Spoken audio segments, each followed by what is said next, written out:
원하신 길 생명보다 귀하다.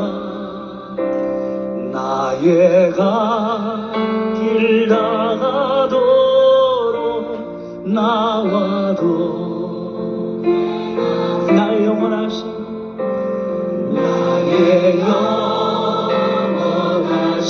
길 생명보다 귀하다.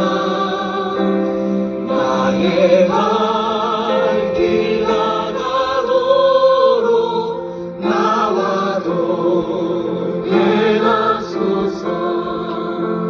주께로 가까이 주께로. 성도 여러분, 1월 16일 화요일입니다. 우리 인간은 태어나면서부터 하나님의 관계가 끊어진 상태로 태어납니다. 죄인으로 태어나죠. 죄의 DNA가 있습니다. 아담이 하나님을 배반하고 죄를 지어 하나님으로부터 분리된 이후로, 하나님의 생명에서 떠난 이후로 모든 인류는 죄인으로 태어나게 됩니다.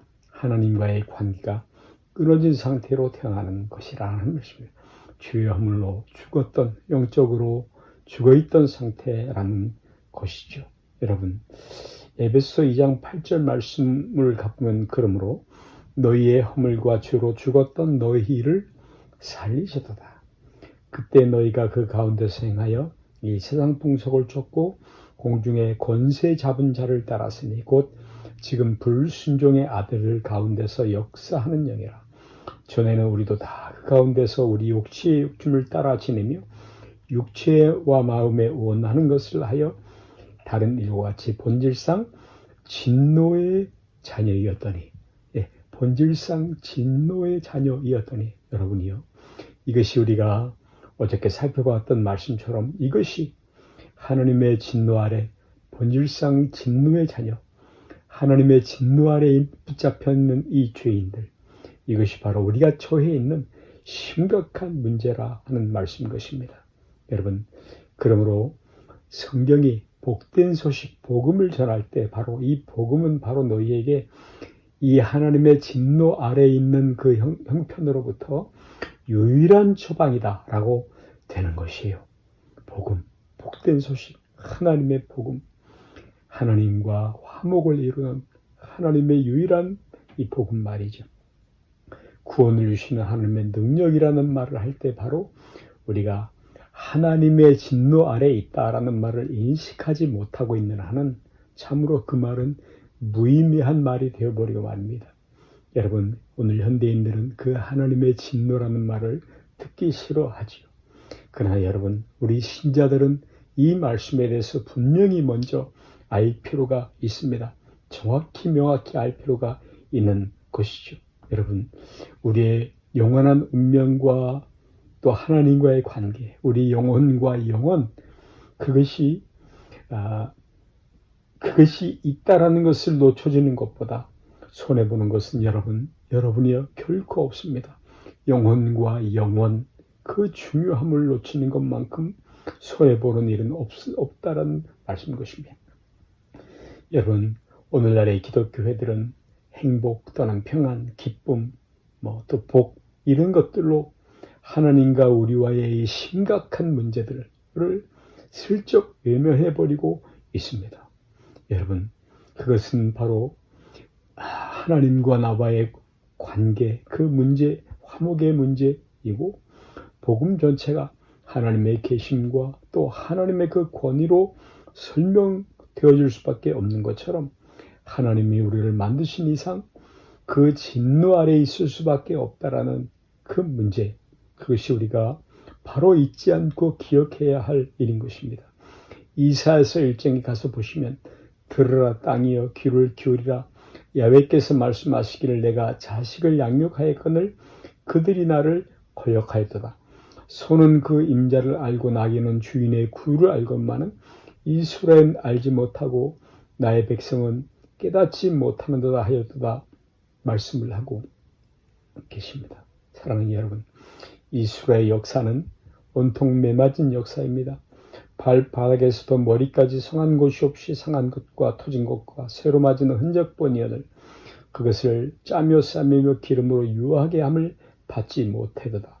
목이 곧고 교만한 뻣뻣한 그런 백성들이었습니다. 매맞은 역사입니다. 그것은 정치, 군사, 경제력의 문제 때문인 것이 아니고 문제는 언제든지 그들이 하나님을 배반하였을 때입니다. 거역하였을 때입니다.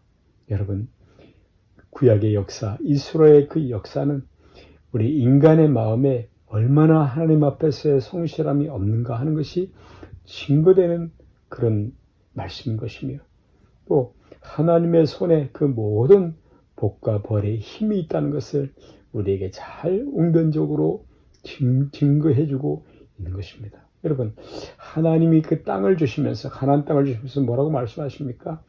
단 하나의 조건, 젖과 끓이 흐르는 하나의 조건은 너희가 나를 섬기고 내 말을 잘 명심해서 들어라.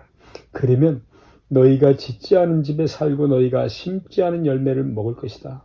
그러나 너희가 잘 살다가라도 나를 버리고 내 말을 듣지 아니하면 다른 사람들이 너희가 지은 집에 살며 너희가 심은 열매를 다른 사람이 먹을 것이다. 또 너희를 치러 올라오는 자가 한 길로 왔다가 10길로 도망갈 것이지만 말씀을 잘 지키고 있으면 그러나 그렇지 아니하면 한 길로 치러 올지라도 10길로 도망갈 것이다 라고 말씀을 하고 있는 것입니다. 여러분, 이것이 성경 구약성경이 말하는 약속인 것이죠. 그리고 그대로 행하지 않으므로 하나님을 시험하며 배반했다가 그 저주가 그대로 응한 것을 보여주는 것이 구약성경의 역사, 이스라엘의 역사라는 것을 생각해 볼 수 있습니다. 여러분, 그 이후로 2000년 후에 하나님께서 저들에게 선지자를 계속 보내시다가 내게로 돌아오라 회개하라 그러다가 마침내 예수 그리스도를 보내셨을 때 그들은 예수님을 십자가에 못 박고 그리고 소리 지르기를 그 피를 우리와 우리 자손에게 돌리소서 말한 것처럼 여러분, 지난 2000년 동안 그들은 나라 없이 떠도는 백성들이 되었고 2차 대전 중에는 우리가 아는 것처럼 600만 명의 유대인들이 가스시로 끌려갔습니다. 지금도 세계에서는 유대인들이 대접을 받지 못하는 그런 민족적 소름을 겪고 있는 것입니다. 여러분, 하나님의 진노로부터 벗어나는 일은 우리에게 가장 베이스던 당면에 있는 그런 심각한 싸움입니다. 하나님과의 화목함이 없이 예수 그리스도의 보혈의 피를 믿지 않고 죽는 일이 없어야 합니다. 하나님과 화목을 이루어야 합니다. 여러분, 하나님의 진노하시는 하나님이라는 말을 사람들은 매우 싫어합니다. 그리고 타협을 했죠. 교회조차. 그래서 기독교를, 우리 교회들을 윤리 또는 도덕의 단체로 만들기도 합니다. 친교의 장으로 만들게 합니다. 그리고 사람들을 초대하기를 괴로움이 있으십니까? 교회 오십시오.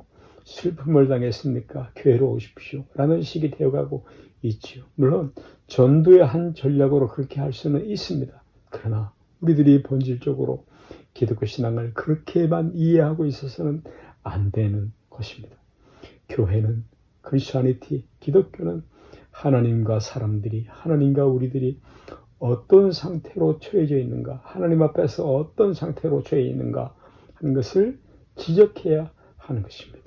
그래서 사람들의 마음을 상하게 할 수도 있죠.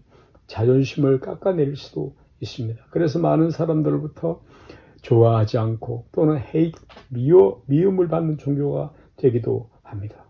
여러분, 마태복음 3장으로 가보십시오. 세례 요한이 말할 때 바리새인과 사두개인들이 세례 베풀어 오는 것을 보고 이르되 독사의 자식들아, 누가 너희를 가르쳐 임박한 진노를 피하라 하더냐. 그러므로 회개에 합당한 열매를 맺고. 여러분, 느닷없이 이 독사의 자식들아, 임박한 진노를 피하라 하더냐. 이 얼마나 소스라치게 놀랄만한 일인 것입니까? 사랑은 여러분, 우리가 신앙생활 하면서 안 믿었으면 어떻게 할 뻔했나, 큰일 날 뻔했다. 예수님이 없으면, 하나님의 진노 아래 그냥 있는 형편이었으면 정말 큰일 날 뻔했다. 이 마음 이 감격, 이 헌신, 이 하나님의 사랑에 감사하는, 감격해하는 마음이 없다면 우리는 아직도 복음의 가장 중요한 부분을 놓치고 계시는 것입니다. 놓치고 계시는 것입니다.